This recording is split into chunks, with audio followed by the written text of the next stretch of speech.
On t'a appris que le pouvoir naît du lien, que plus tu connais de monde, plus tu montes, que la sympathie ouvre des portes, que la visibilité crée de l'influence. C'est faux. Le pouvoir n'est pas relationnel. Il n'est ni chaleureux, ni social, ni réciproque. Le pouvoir ne fonctionne pas sur l'effort fourni, ni sur l'intention affichée, ni sur la bonne volonté. Il fonctionne sur une logique beaucoup plus froide, l'impact structurel. Le pouvoir ne se demande jamais si tu es sympathique. Il se demande si tu es nécessaire. La majorité des gens confondent activité sociale et position réelle. Ils parlent, se montrent, s'exposent, multiplient les interactions, convaincus que le mouvement crée du poids. En réalité, ils produisent l'inverse du bruit, et le pouvoir élimine le bruit. Le pouvoir ne lit pas ce que tu dis, il lit ce que ton existence change. Il ne s'intéresse pas à tes intentions, mais à tes effets. Il n'évalue pas ton engagement, mais les conséquences de ton absence. C'est ici que tout bascule. La question centrale du pouvoir n'est jamais « Qui es-tu ?». Elle est toujours « Que se passe ? Il, si tu n'es pas là, si rien ne ralentit, si aucune décision ne se fige, si aucun calcul ne doit être réajusté, alors, quelle que soit ta compétence, ta loyauté ou ton énergie, tu es invisible. Le networking est présenté comme une stratégie d'ascension. En réalité, c'est un signal. Et ce signal est limpide: le besoin. Besoin d'accès, besoin de reconnaissance, besoin d'opportunité, besoin d'être vu. Or, le besoin est une faiblesse structurelle, et le pouvoir sait la lire instantanément. Plus tu cherches à te connecter, plus tu confirmes que tu es à l'extérieur, plus tu demandes de l'attention, plus tu prouves que ton absence ne coûte rien. Le pouvoir n'est pas cruel, il est économique. Il n'investit jamais là où l'absence n'a pas de prix. C'est pourquoi l'effort n'impressionne pas le pouvoir. La loyauté ne le sécurise pas. La visibilité ne le contraint pas. Une seule chose compte: le coût. Le pouvoir ne récompense pas l'effort. Il réagit au coût de l'absence. Tant que ton retrait ne crée ni friction, ni retard, ni incertitude, aucune relation ne te sauvera. Tu peux être apprécié, tu ne seras pas compté. Et c'est là que commence le malentendu fondamental. Le pouvoir ne se construit pas par l'approche, mais par la gravité. L'illusion sociale du networking. Si le networking est si inefficace face au pouvoir réel, une question s'impose. Pourquoi est-il autant encouragé? Parce qu'il est inoffensif. Le networking est l'outil social parfait pour occuper ceux qui sont en dehors de la structure, sans jamais menacer ceux qui sont au centre. Il crée du mouvement sans déplacement, de l'activité sans élévation, de l'espoir sans rupture. On a construit tout un récit autour de lui rencontrer les bonnes personnes, se montrer, échanger, en rester visible, créer du lien. Ce récit est rassurant. Il donne l'impression que l'ascension dépend de la bonne volonté, du temps et de la persévérance. Mais dans les environnements gouvernés par le pouvoir, ce récit sert surtout à canaliser l'énergie vers des zones sans impact. Le networking ne remet jamais en cause la hiérarchie. Il la confirme. Plus tu réseautes, plus tu montres que tu dois te déplacer pour exister, que tu dois demander pour être admis, que ton absence ne crée aucune perte. Le pouvoir observe cela très clairement, non pas avec mépris, mais avec indifférence stratégique. Les personnes réellement puissantes ne multiplient pas les connexions, elles les réduisent. Chaque relation supplémentaire augmente le bruit, l'exposition et le risque. Le pouvoir survit par compression, pas par expansion. Il ne cherche pas à être connu, mais à être pris en compte. C'est ici que l'illusion devient dangereuse. La société présente le networking comme une preuve d'initiative. Dans la logique du pouvoir, c'est un aveu de distance. Ceux qui doivent se présenter, expliquer, rappeler leur existence, signalent qu'ils ne pèsent pas encore. Leur présence n'a pas de gravité propre. On confond alors activité et progression. On croit que bouger, c'est avancer. Mais le pouvoir ne récompense jamais le mouvement. Il récompense la contrainte. Un individu peut être partout et ne compter nulle part. Il peut être actif, apprécié, reconnu socialement et rester parfaitement remplaçable. Le pouvoir ne s'oppose pas à ces profils, il les tolère. Et la tolérance n'est jamais une protection. Machiavel l'avait compris: ce qui est publiquement encouragé est rarement ce qui menace réellement l'ordre. Le networking est enseigné parce qu'il stabilise les attentes. Il maintient les gens dans une logique d'approche plutôt que de position. Il les occupe à frapper à des portes au lieu de se demander pourquoi ces portes existent. Le véritable piège est là, le networking donne l'impression de jouer au jeu du pouvoir, alors qu'il en est l'antichambre. Tant que tu cherches l'accès, tu confirmes que tu n'es pas encore un facteur. Tant que tu mises sur la visibilité, tu prouves que ton absence est neutre. Et tant que ton absence est neutre, le pouvoir n'a aucune raison de te considérer. Le networking n'échoue pas par manque d'effort, il échoue parce qu'il ne modifie rien. Et le pouvoir ne s'intéresse qu'à ce qui modifie l'équilibre. Le langage invisible du pouvoir. Le pouvoir ne communique pas comme le reste du monde. Il n'explique pas, il n'annonce pas, il n'argumente pas. Il observe. Ce que la plupart des gens interprètent comme des échanges sociaux, le pouvoir les lit comme des signaux structurels. Chaque interaction devient un indice de position. Chaque micro-comportement révèle une hiérarchie silencieuse que personne n'a besoin de formuler. Qui attend qui répond immédiatement et qui répond quand il le décide. Qui ajuste son agenda et qui ne le fait jamais. Qui relance et qui n'a jamais besoin de relancer. Ces détails semblent insignifiants aux yeux de ceux qui pensent encore en termes de relations. Pour le pouvoir, ils sont décisifs. Ils indiquent où se trouve la gravité. Le pouvoir ne se manifeste pas quand on te parle. Il se manifeste quand on s'adapte à toi. Lorsqu'un échange est réellement asymétrique, cela ne se voit pas dans les mots, mais dans les ajustements. Les délais changent. Les priorités se déplacent. Les décisions se suspendent brièvement en attendant une orientation implicite. Rien n'est dit. Tout est compris. C'est ainsi que le pouvoir reconnaît ses pairs, non pas par la familiarité, mais par la considération. La familiarité est accessible. Elle se crée par la répétition, la présence constante, la convivialité. Mais la familiarité n'oblige à rien. Elle autorise l'ignorance sans conséquence. On peut être familier avec quelqu'un et l'écarter sans coup. La considération, elle, est rare. Elle naît lorsque l'absence devient problématique. Quand une personne n'est pas là et que quelque chose ralentit, le pouvoir le ressent immédiatement. Pas comme une émotion, mais comme une friction. Un léger déséquilibre, une zone d'incertitude qui n'existait pas avant. À cet instant précis, la relation change de nature. Elle cesse d'être sociale, elle devient structurelle. C'est là que la majorité échoue sans s'en rendre compte. Ils parlent plus, ils expliquent mieux, ils se rendent disponibles, ils multiplient les signes de bonne volonté. Et ce faisant, ils détruisent toute tension. Or le pouvoir ne se construit jamais dans le confort. Il se révèle dans la contrainte. Plus une présence est prévisible, plus elle est intégrable. Plus elle est intégrable, plus elle est remplaçable. Le pouvoir accorde de la valeur à ce qui résiste à l'absorption totale, à ce qui ne se laisse pas réduire à un simple rôle social, à ce qui introduit une variable que l'on ne peut pas neutraliser sans réflexion. C'est pourquoi tant de personnes pensent être connectées alors qu'elles sont simplement tolérées.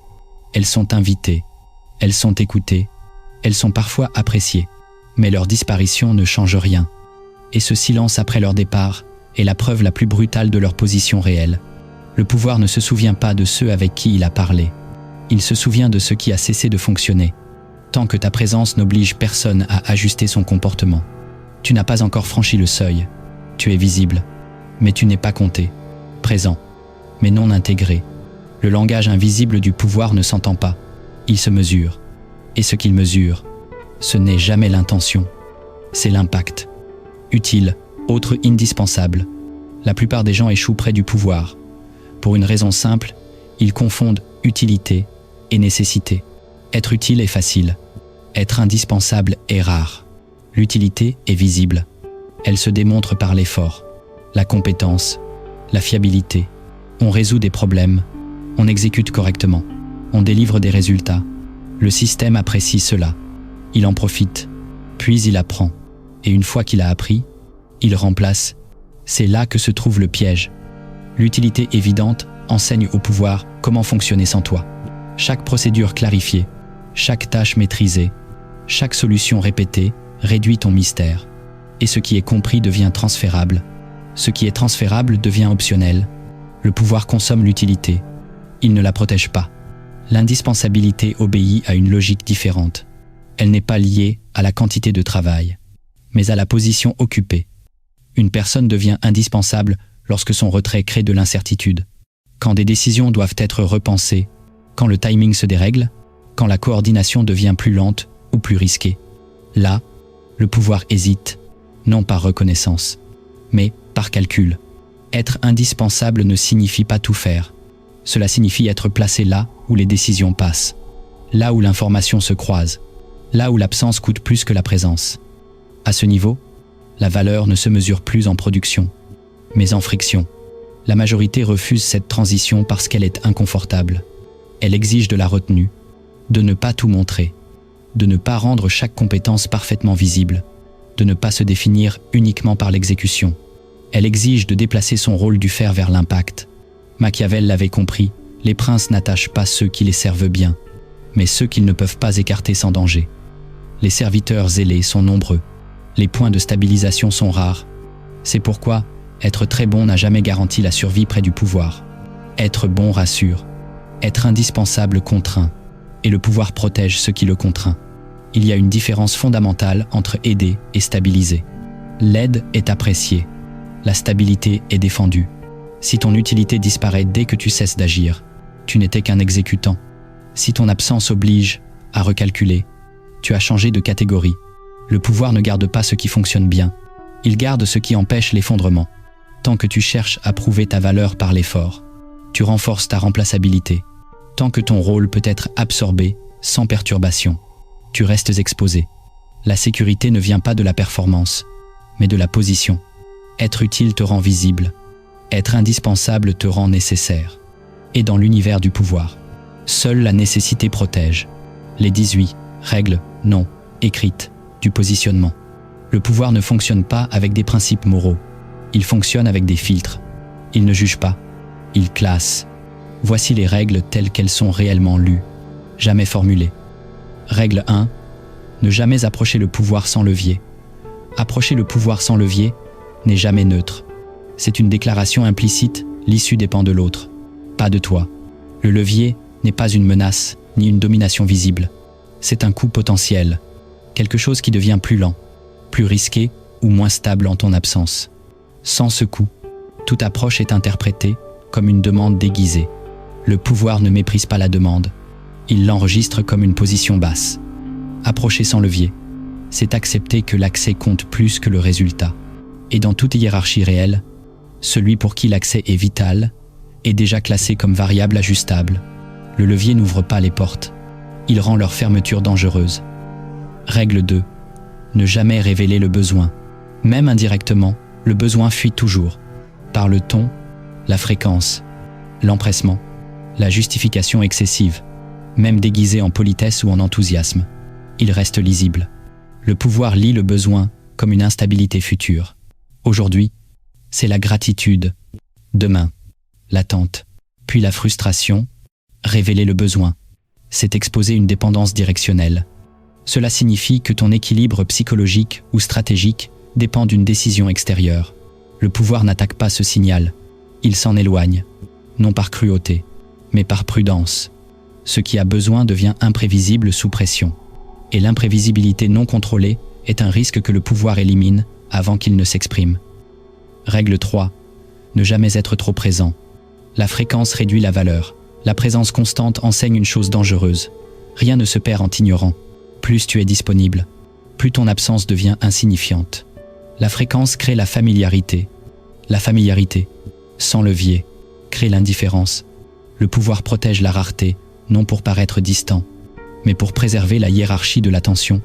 Ce qui est toujours là cesse d'être compté. Ce qui apparaît rarement oblige à l'ajustement. La présence n'a de valeur que lorsqu'elle modifie le comportement des autres. Sinon, elle devient du bruit. Et le pouvoir filtre toujours le bruit avant d'écouter quoi que ce soit. Règle 4. Ne jamais demander du temps. Le temps s'accorde vers le bas, demander du temps. C'est reconnaître que ton agenda dépend de celui de l'autre. Dans toute structure, le temps circule verticalement.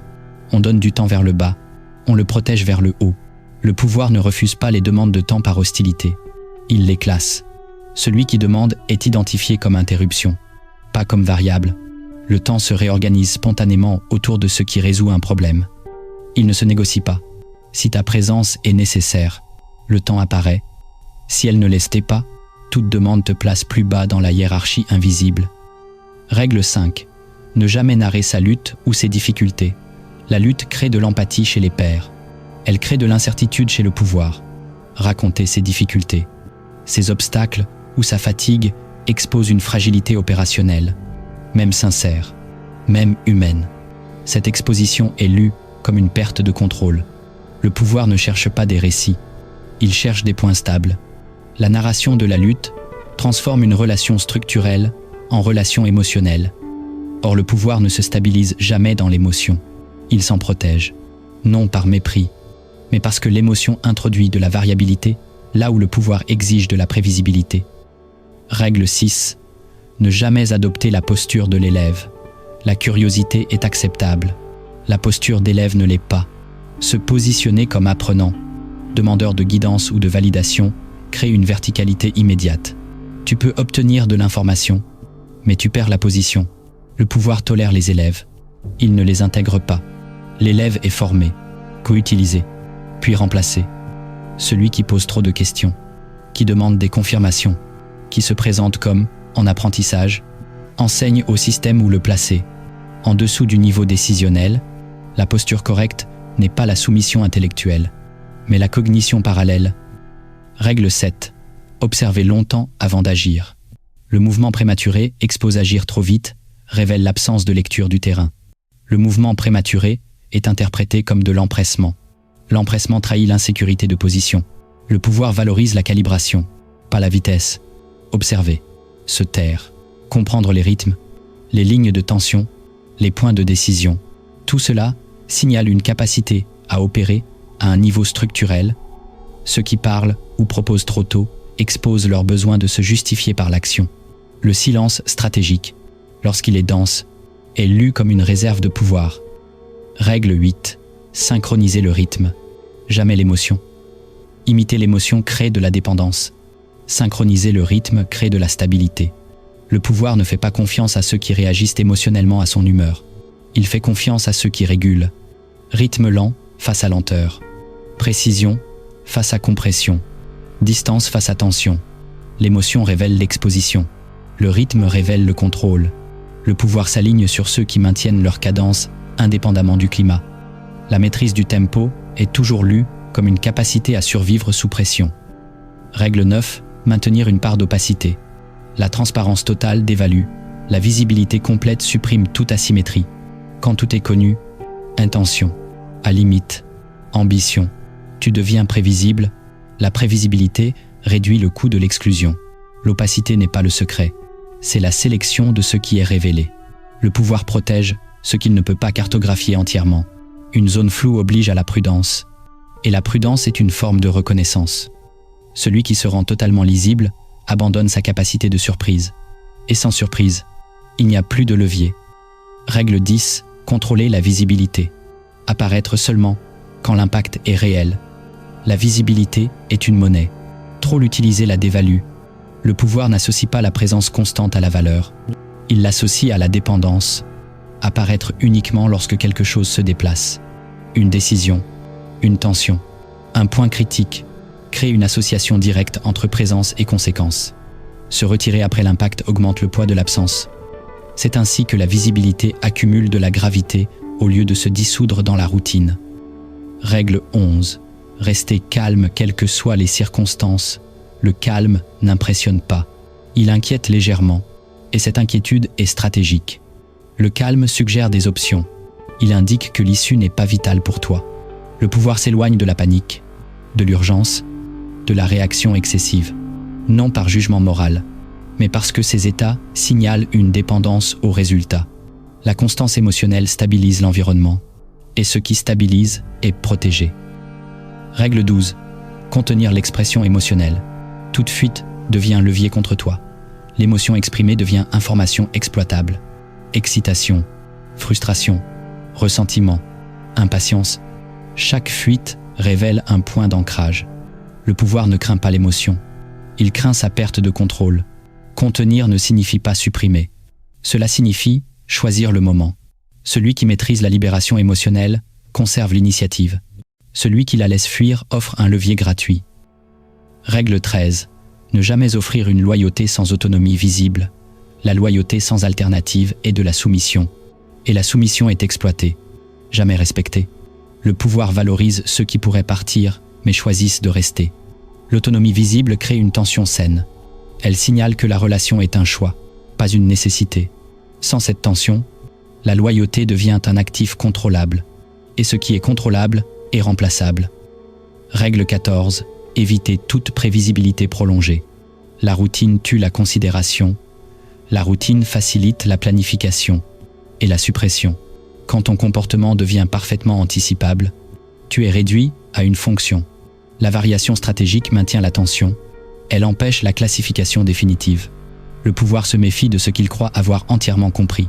Et cette méfiance protège. Règle 15. Ne jamais dépendre d'un seul centre de pouvoir. L'exclusivité crée la fragilité. Un seul centre signifie une seule issue. Et une seule issue permet le contrôle. Maintenir plusieurs points de valeur, même indirects, augmente immédiatement ton coût. Le pouvoir respecte ce qui ne peut être possédé intégralement. Ce qui n'a qu'un maître finit toujours par être éliminé. Règle 6.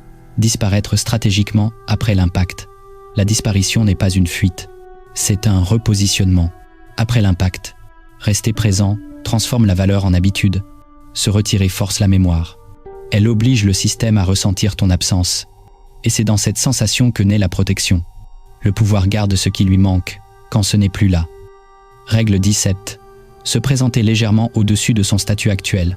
Le pouvoir traite les individus selon leur trajectoire perçue, pas leur position réelle. Trop bas, tu es ignoré. Trop haut, tu es attaqué. Légèrement au-dessus crée une tension cognitive. Cette tension force l'ajustement du regard. Et souvent, le regard précède la réalité. Le statut anticipé devient réel sans annonce. Règle 18. Ne jamais devenir proprement remplaçable. La remplaçabilité silencieuse est la fin. Si ta fonction peut être transférée sans friction, ta disparition est déjà programmée. Distribuer ta valeur et varier tes rôles. Maintenir une part non standardisable empêche l'élimination propre. Le pouvoir hésite toujours devant l'incertitude, et l'hésitation est une forme de survie. Aucune de ces règles n'est morale. Aucune n'est bienveillante. Elles décrivent simplement comment le pouvoir trie. Le pouvoir ne juge pas, il classe. Machiavel et la logique du refus. Machiavel n'a jamais expliqué le pouvoir par la morale. Il l'a décrit par la capacité d'agir sans payer le prix. Au cœur de cette logique se trouve un critère unique: pouvoir refuser sans conséquence. Celui qui peut dire non sans se justifier est déjà au-dessus. Celui qui doit expliquer, négocier ou adoucir son refus est encore dépendant. Le pouvoir ne commence pas quand on obtient ce que l'on veut, mais quand on peut s'en passer. C'est ici que la plupart se trahissent. Demander est un aveu de position basse. Pas parce que la demande est honteuse, mais parce qu'elle révèle une asymétrie. Celui qui demande signale que l'issue dépend de l'autre. Il accepte implicitement que le refus lui coûte plus qu'à celui qui refuse. Le pouvoir observe cela sans émotion. Il ne condamne pas la demande, il la classe. Révéler son intention aggrave encore la situation. Dire ce que l'on veut, ce que l'on espère, ce que l'on cherche à obtenir, c'est livrer sa trajectoire. Une trajectoire lisible est contrôlable, et ce qui est contrôlable est exploitable. Machiavel savait que l'intention visible est une faiblesse, non parce qu'elle est malhonnête, mais parce qu'elle supprime l'incertitude. Le pouvoir se méfie de ce qu'il comprend trop vite. Il préfère ce qui reste partiellement opaque, car l'opacité maintient l'asymétrie. L'asymétrie est la fondation de toute relation de pouvoir. Celui qui peut attendre domine celui qui doit agir. Celui qui peut refuser domine celui qui espère. Celui qui peut disparaître domine celui qui doit rester présent. Dans cette logique, le refus n'est pas une agression, c'est un test. Quand tu refuses calmement, sans justification excessive, tu introduis une tension. Tu forces l'autre à recalculer. Tu déplaces l'équilibre. Et ce déplacement est lu comme un signal de position. À l'inverse, celui qui cherche à plaire, à expliquer, à rassurer, à montrer sa bonne intention, dissout toute tension. Il transforme la relation en échange social. Et le pouvoir ne se stabilise jamais dans le social. Il se stabilise dans l'inégalité acceptée. Machiavel ne conseillait pas d'être brutal. Il conseillait d'être non négociable là où cela compte. Le danger n'est pas d'être refusé. Le danger est de ne jamais pouvoir refuser. Tant que tu es obligé de dire oui pour rester dans le jeu, tu n'es pas dans le jeu. Tu es une pièce interchangeable. Le jour où ton non ne te coûte rien, ta présence change de nature. Elle cesse d'être tolérée. Elle commence à être prise en compte. Le pouvoir commence quand tu peux dire non sans te justifier. Et tout ce qui précède n'est qu'une préparation à cette ligne invisible. Sélection contre networking. Le malentendu central autour du pouvoir commence ici. La plupart des individus pensent encore que progresser signifie aller vers l'extérieur. Multiplier les contacts, être vu, être présent, être reconnu. Cette logique porte un nom networking, et elle repose sur un mouvement fondamentalement centrifuge. Le networking est une projection. Il part de soi vers les autres. Il suppose que la valeur se trouve ailleurs, et qu'il faut s'en approcher. La sélection fonctionne à l'inverse. La sélection n'avance pas, elle attire. Dans une structure de pouvoir réel, ce n'est jamais l'individu qui se déplace vers le centre. C'est le centre qui se reconfigure autour de ce qui modifie ses contraintes. Le pouvoir ne cherche pas des personnes. Il cherche des points où le flux se resserre. Des goulots d'étranglement. Des endroits où une décision, une information, un timing ou une ressource ne peut plus circuler librement sans passer par quelqu'un. Le networking dilue. La sélection concentre. Quand tu pratiques le networking, tu élargis ton périmètre relationnel, mais tu diminues ta densité structurelle. Tu deviens visible, mais léger. Facile à placer, facile à déplacer, facile à ignorer. Le mouvement vers l'extérieur rassure, parce qu'il donne l'illusion d'activité. Mais l'activité n'est pas du poids. La sélection, au contraire, exige une gravité interne. Elle suppose que quelque chose converge vers toi, pas par sympathie, pas par affinité, mais parce qu'il n'existe plus de trajectoire simple qui t'évite. C'est ici que l'isolement contrôlé devient nécessaire. L'isolement n'est pas une fuite sociale. C'est une réduction volontaire du champ relationnel pour augmenter la pression structurelle. Moins de connexion, mais mieux placé. Moins de présence, mais plus de conséquences. Tant que tu es facilement accessible, tu es classable comme option secondaire. Dès que l'accès devient rare, chaque interaction prend du poids. Le pouvoir ne valorise pas l'ouverture. Il valorise le passage obligé. La sélection n'a rien de chaleureux. Elle ne cherche pas à inclure.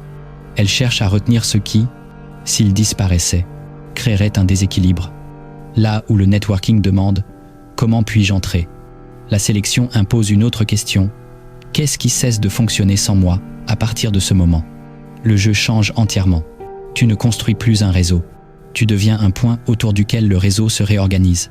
Le pouvoir ne cherche pas. Il filtre. Conclusion, froide, le verdict. Le pouvoir ne se conclut pas par des conseils. Il se conclut par un constat impossible à négocier. À ce stade, toute discussion sur le networking devient secondaire. Non parce que le networking serait moralement mauvais, mais parce qu'il révèle une chose précise, la position. Le networking n'est pas une stratégie neutre, c'est un indicateur. Il indique que l'accès n'est pas garanti, que la présence doit être maintenue, que l'oubli reste possible. Autrement dit, il indique une position extérieure. Le diagnostic du pouvoir ne se fait jamais par l'intention. Il se fait par les conséquences. 3 questions suffisent. Elles ne demandent aucune justification. Elles ne laissent aucune place au récit. Qui ralentit sans toi, pas émotionnellement, opérationnellement, où le flux perd-il de la vitesse quand tu disparais? Qui attend ta décision, pas ton avis, pas ton approbation symbolique?